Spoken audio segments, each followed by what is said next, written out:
What's up guys? Ayan ay samahan nyo naman ako sa ating panibagong araw, panibagong vlog na naman. Ayan ay nakapagmotor tayo kahit maputik mga lods. Ayan tignan nyo naman yung kanyang gulong. Ayan pati dun sa kanyang likod. Ayan siguradong mapapagalitan na naman tayo kasi maputik yung ating motor. Kaya okay lang yan kasi tinanghali tayo ng gising. Kaya pupuntahan na natin yung ating kalabaw. At tignan nyo naman idol ay nadagdagan yung tubig dito kaya hindi muna natin ililipat doon sa kabila. Kaya magdadamo na lang muna tayo para sa ating kalabaw. Kaya let's go guys. Dahil nga nadagdagan yung tubig dito sa pinaglalagyan natin ng kalabaw, kaya hindi muna natin siya ililipat doon sa kabila para sigurado. Kaya kukuha tayo ng kanyang pagkain. Ayan. Damo lang muna yung kukunin natin. Dito lang din yan sa maisa ni biyanan ko kasi madami namang damo yung maisa ni biyanan. At para doon naman sa ating mga baka ay kukuha na lang tayo ng mais. Kasi may mais pa naman na natira. Kaya ito lang muna yung kukunin natin para sa ating kalabaw, yung damo.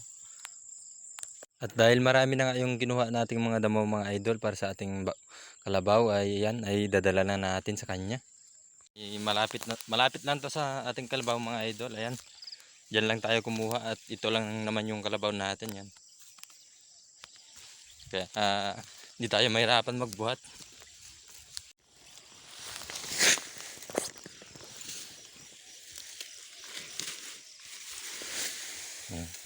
Kaya kumuha tayo ng damo mga idol para sa ating kalabaw kasi wala siyang masyadong makain dito. At hindi naman natin pwedeng mailipat dun. Tignan nyo naman yung ilog dito mga idol na dagdagan. Kaya dito lang muna siya. At kukuha na tayo ng mais para sa ating mga baka mga idol. Dito lang din yan sa maisan ni Bianan kasi dito din naman tayo nagtanim ng mais para sa kanila. At dun pa sa isang maisan natin kaya kukuha na tayo. At ito na nga yung kukuhanan na naman natin mga idol, yung tinanim nating mais para sa ating mga baka. Ayan. At fast forward na pala tayo mga idol, ayan ay may nakuha na tayong pagkain ng ating mga baka. At may nakuha pala tayong damo para hindi sila mahumay sa mais lagi yung pinapakain natin sa kanila. Kaya ayan ay kumuha na rin tayo ng damo. Kaya let's go guys sa ating mga baka. Ayan guys, medyo mabigat yung binubuhat natin ngayon. Kasi medyo marami yung kinuha natin. Kasi kawawa naman yung mga alaga natin. Kaya okay lang sa atin to. Laban lang. Fast forward na nga tayo mga idol. Ay nandito na tayo sa ating mga baka. Ayan ay naibigay ko na rin yung kanilang pagkain. Grabe. Siguradong busog na naman yung mga alaga natin dito. Ayan. At pupunta naman tayo dun sa isang baka natin para mabigyan rin natin ng kanyang pagkain. Kaya let's go guys. At ayan na nga mga lods, ay nabigyan na rin natin tong isang baka natin ng kanyang pagkain. Ayan, thanks God kasi may nakukuha tayong pagkain niya.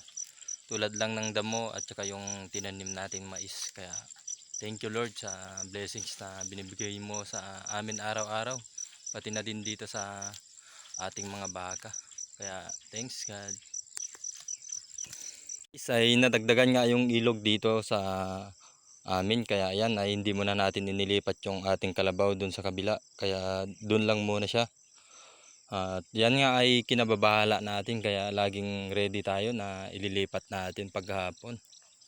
Kaya buti na lang ay nailipat din natin. Ayan, nadadagdagan, baka madagdagan pa yan kasi umulan na naman sa ibang baryo.